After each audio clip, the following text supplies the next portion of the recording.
बाबांची शिव माळडोंगरे साहेब यांच्या निवासस्थानी नुकतेच पार पडले। त्यानिमित्त एका परमेश्वराची भगवद्गीता चर्चा बैठक आयोजित आहे। या चर्चा बैठकीमध्ये संस्कृतीचे विधाता बुद्धीचे दाता भगवान बाबा हनुमानजी उपस्थित आहे। भगवंताला माझे प्रणाम। त्याचप्रमाणे आमचे पांचे सद्गुरू आमचे जीवनदानी मानव धर्माचे संस्थापक मानतेजी बाबा लिंगदेवजी उपस्थित आहेत। बाबांनाही माझा प्रणाम। त्याचप्रमाणे बाबांच्या कार्यामध्ये वेळोवेळी सहकार्य करणाऱ्या आपल्या जीवनदान देणाऱ्या आई बाळांची सुद्धा या भाषणीला उपस्थित आहेत। आईला सुद्धा माझा प्रणाम। त्याचप्रमाणे आजच्या या चर्चा बैठकीचे प्रमुख अध्यक्ष परमपूज्य परमात्मा शोक मंडळाचे मार्गदर्शक या परिसराचे मार्गदर्शक या सेवकांचे मार्गदर्शक माननीय गांडेकर उपस्थित आहे। साहेबांना सुद्धा माझा नमस्कार। त्याचप्रमाणे उपाध्यक्षपदी विराजमान बाबांचे सेवक बरगाडे साहेब यांना सुद्धा माझा नमस्कार। त्याचप्रमाणे प्रमुख पाहुणे म्हणून उपस्थित भावांचे आदरणीय सेवक नरेंद्रजी ब्राह्मणकर साहेबांना सुद्धा माझा नमस्कार। मंचावर उपस्थित बाबांचे सेवक मनोहररावजी रावसाहेब साहेबांना नमस्कार। त्याचप्रमाणे आदरणीय मन आजच्या चर्चा सत्र संचालकपदी बाबांचे आदरणीय आमचे ज्येष्ठ बंधू माझे मित्र माननीय दिनेशजी खरोले साहेब साहेबांना सुद्धा माझा आदरपूर्वक नमस्कार। साहेब नमस्कार जी। या मंडपामध्ये बसलेले बाबांचे सर्व सेवक सेविका बालसेवक बालसेविका सगळ्यांना आदरपूर्वक नमस्कार। आजच्या बैठकीचे विषय बाबांच्या आदेश सत्य मर्यादा प्रेम त्यागतत्व 305 सेवकांना आलेले प्रॅक्टिकल अनुभव या विषयावर बैठक सुरू आहे। आणि छान सुद्धा आतापर्यंत आपल्याला मार्गदर्शन मिळाले अंतराच्या माध्यमातून मिळालेले आहे। आमचे मार्गदर्शक बाईंनी सुद्धा अनुभव सुंदर दिलं त्याबद्दल मी सुद्धा त्यांचे सुद्धा नमस्कार करतो। आणि पहा आपल्यासारखा मी सुद्धा एक दुःखी माणूस होतो। मला व्यसन होतं आणि त्या व्यसनामुळे मी या मार्गामध्ये प्रवेश करण्याचा मला योग मिळाला। तो योग कसा मिळाला? माझी पत्नी सोडून लपून थोड्या वेळा शॉर्टकट मध्ये सांगतो कारण का आजच मला साहेबांनी सांगितलेलं आहे काय वेळेचं भान ठेवून बोलायचं आहे बरोबर। तर चोरून लपून अगरबत्ती एका कुंट्यामध्ये लावायची आणि बरेच दिवस 1 महिना तिनं ते माझ्या नजरेच्या अगरबत्ती लावायची एका परमेश्वराचं नाव घ्यायचं आणि सांगायची रोज परमेश्वराला का परमेश्वरा माझ्या पतीचे व्यसन दूर झाले पाहिजे आणि ते या मार्गाकडे वळले पाहिजे। तुम्ही त्यांना अशी शिक्षा द्या की त्यांना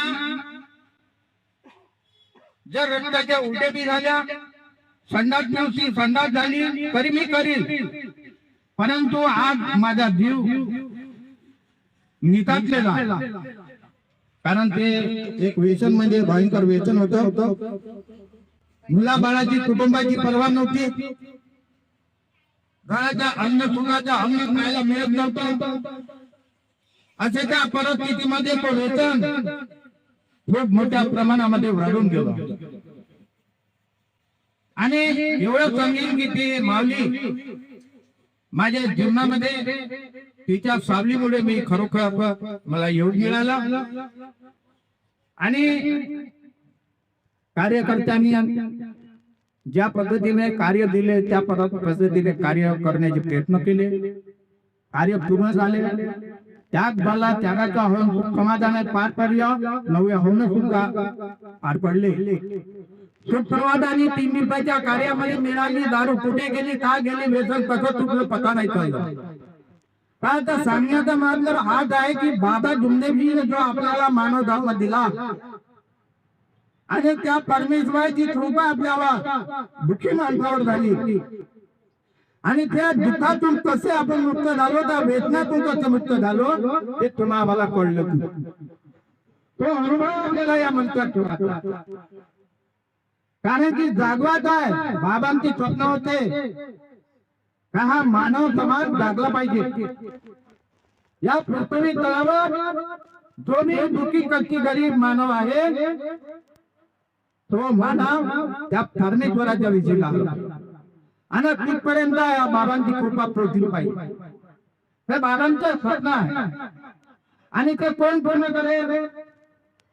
बाबा निघून गेले आणि आज बाबांच्या मंडळ बाबांच्या आदेशाप्रमाणे कार्य करतो. मंडळ हा सर्वोपरी आहे आणि आपल्याला मंडळाच्या आदेशाच्या वेळोवेळी पालन करायचं आहे. जो मंडळाचा आदेश देते त्या आदेशाप्रमाणे आपल्याला आपल्या जीवनामध्ये जो काही आदेश देते तो आदेश आपल्या परिवाराला आपल्याला पालन करायचं. आणि तेव्हा आपण कुठेतरी त्या बाबाला समाधान देत आहोत असं त्यांना वाटणार आहे. त्यांना म्हटलं पाहिजे का मी या मार्गाला त्या ठिकाणी बोलून गेलो, आज माझ्या शोकाने हा मार्गाला या पृथ्वीच्या चारही कोण्यामध्ये ठोचवला. धन्य शिव. हे कार्य आपल्याला करायचे आहे. एक पुस्तकात एवढे मोठे कार्य करू शकत नाही. तुम्ही आणि सगळे जण त्यांच्या पाठीशी उभे राहून तेव्हा ते कार्य आणि त्या बाबाचे स्वप्न पूर्ण करायशिवाय राहणार. आज परिस्थिती पहा, आम्ही सुखी झालो. बाबांनी आम्हाला मानव धर्म दिलं, खूप छान शिकवण दिली. माणसानं माणसासारखे वागावे, माणसानं मानवती पाहिली पाहिजे. बाबांनी एकटा शिकवली, एकटाही पाहिली पाहिजे. तत्व शब्द नियम दिले, तत्व शब्द नियमाचा पालन झाला पाहिजे. बिलकुल बरोबर आहे. पण आम्ही कधी वागत आहोत? आम्हाला स्वतःकडे पाहायचं आहे. आम्ही दुसऱ्याकडे बोट करतो, पण 4 बोट आमच्याकडे. म्हणून बाबा म्हणे तुझ आहे तुझपती परिपूजा विठ्ठल सेवक ना बेमान बाळ. बाबांच्या हातात सुद्धा कार्यपाली आहे. बाबा सांगायचे करायचे, बाबा साधे कार्य द्यायचे, साधे कार्य अशी भूमिका झालेली आहे. आणि म्हणून बाबा नेहमी सांगायचे का 40 वर्ष झाले ती करत आहे, पण शिकू शकला नाही. गेला जन्मा वाया. कसा मार्ग आहे बाबा? समजलं का? देव कुठे आहे, बाबा कुठे आहे, आम्ही समजलंच नाही. अहो या मार्गामध्ये जो माणूस परमेश्वरा तो त्याची उन्नती झाली पाहिजे, त्याची प्रगती झाली पाहिजे, त्याचं सगळंच काही व्यवस्थित झालं पाहिजे. तो पुत्र या जगाचा समोर दिसलं पाहिजे, तर तो शेवटी हा चित्र दिसलं पाहिजे. परमात्माबाईनं खूप सुंदर अनुभव दिला. मुलाचं सांगितलं, ऑपरेशन केलं, उतारकी निघून गेली. बरोबर आहे. आम्हाला अनुभव आहे सणामध्ये.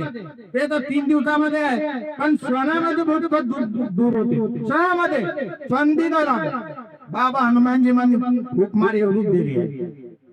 कशी आहे तू? आम्ही समजलो का नाही काय? पण समजावला का तर कुठं समजायला बेटा, कुठं शिकत बेटा. बाबाने शिकासाठी तत्व बैठक लावली. आठवडी, 15वारी, महिनावारी, तिमाही, सामाही, वर्षवारी अशा प्रत्येक परिसरामध्ये, गटांमध्ये, गावांमध्ये बैठका सुरू झाल्या आहे. आम्ही लोक जात नाही. एवढ्या अडचणी झालो आणि धिक्कारची झालो, कारण आम्हाला सुख मिळाला, पैसा मिळाला, आमच्या इच्छा पूर्ण झाल्या. मग काय करायचं? एवढ्या मग चालणार नाही, असं होणार नाही. म्हणून बाबांचे जे स्वप्न आहे आम्हाला पूर्ण करायचे. या सर्व प्रकारांना पूर्ण करायचे. त्या मार्गदर्शकाच्या पाठीशी उभे राहून आपल्याला त्यांना सहकार्य करायचं. तेव्हा आम्ही काहीतरी केलो हे सिद्ध होईल. नाही तर माझा तूट भरला म्हणजे झालं, मी चुकी झालो म्हणजे झालं, मला तुझं काय असं हे शिकवण नाही. या मानव धर्माची हे शिकवण नाही. मानव धर्माची हे शिकवण आहे माणसाने माणसासारखी वागली पाहिजे. दुःखा सुखामध्ये मानवाला सहकार्य केलं पाहिजे. एक दुसऱ्याला समजून घेतलं पाहिजे. तो मानव धर्मपणा. आम्हाला हे कार्य करायचे. म्हणून बाबांचे प्रयत्न साकार करण्याकरिता एक छोटासा अनुभव सांगतो. पहा, एक छोट घर आणि त्या घरामध्ये आपण 7 पांढरे ठेवतो आणि तिने आपला परिवार आनंदानं नांदत असतो. पण एक आक्रोश येतो, तुम्ही समजून घेता. एक आक्रोश येतो, त्याचा रंग कलर असा चमकता. तो धीरे धीरे धीरे धीरे तुमच्या घरामध्ये प्रवेश करते आणि प्रवेश केल्याच्या नंतर आपण त्याच्याकडे कानाडोळा करतो. गेला काही व्यक्ताच्या निघून जाईल म्हणून कानाडोळा करतो.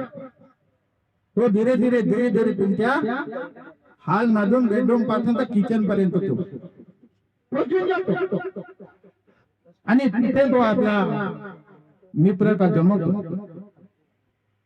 पहा, त्या काकडोजीने काय होतं, एक दिवसा येतो की आपण त्याच्या रागावत नाही आणि त्याला मारलं नाही, त्याला डाकलं नाही, तर काय होतो, तो आपला पुरा रिपत्ता ठिकाणी तयार करतो आणि तुमच्यावर वार करतो. तुमच्यावर वार करतो आणि वार केल्याच्या नंतर ती प्रगती आपली खराब होते. म्हणजे बाबांना सांगितलं, या मानव धर्माला जर कोणी डाग लावण्याचा, गालबोट लावण्याचा प्रयत्न कोणी करत असाल, त्याला सोडणार नाही म्हणे. अशा कृत्य करणाऱ्याला प्रवेश करू नको द्या. ते जे कृत्य करणाऱ्याला प्रवेश करू नको द्या. काही पाप नाही. सत्याचे कार्य करतात. बाबांनी सत्य शिकवला, सर्वांना सत्य शिकवला, मर्यादा शिकवली, प्रेम शिकवला, 4 तत्व दिले, 3 शब्द दिले, 5 नियम दिले. समजून घ्या यांना काय आहे. 12 खडी दिली आणि ती वाचून काढायची आहे आणि ते समजून घ्यायचे आपल्या जीवनात उतरवायचे. आपलं जीवन घडेल, आपला परिवार घडेल, आपण माणूस म्हणून जगण्यात स्वाभिमान वाटेल. हे बाबांची शिकवण. अच्छा, महानच्या की बाबा दुंदेजींनी आम्हाला दिलेले लाख मुलाचे हे तत्व शब्द मिळालं आम्हाला पुस्तकामध्ये आणि पुस्तकामध्ये दिल्यावर आम्हाला त्याचं सोनं बनवायचं आहे. पैसा जन्मात काही वाढी येणार, परंतु श्रीमध्ये दिये कोणाला त्याची जाणीव नाहीये, कोणाला पाणी नाही दिलं कारण फक्त मिळवलं. पण दवाखान्यामध्ये जेव्हा लाखांना रुपये मधून येतो त्यावेळेस बाई तुम्हाला आणायला करते आणि त्या बाबाच्या एका पुरतावर तुमचं दूध आणि सैतान मोठे दूर राहून मिळते. ते भरत बोलू सत्य आहे ना बाई. हे मानवाचं मानव हा मानव धर्म बाबाचा. असा मानव धर्म घडत आहे की बाबा आपल्याला झाले पाहिजे. कुठे इथं परमेश्वर उभे उपस्थित आहेत. आपण सगळ्या जणांना उपस्थित केलेला शब्द परमेश्वर म्हणून हे झालं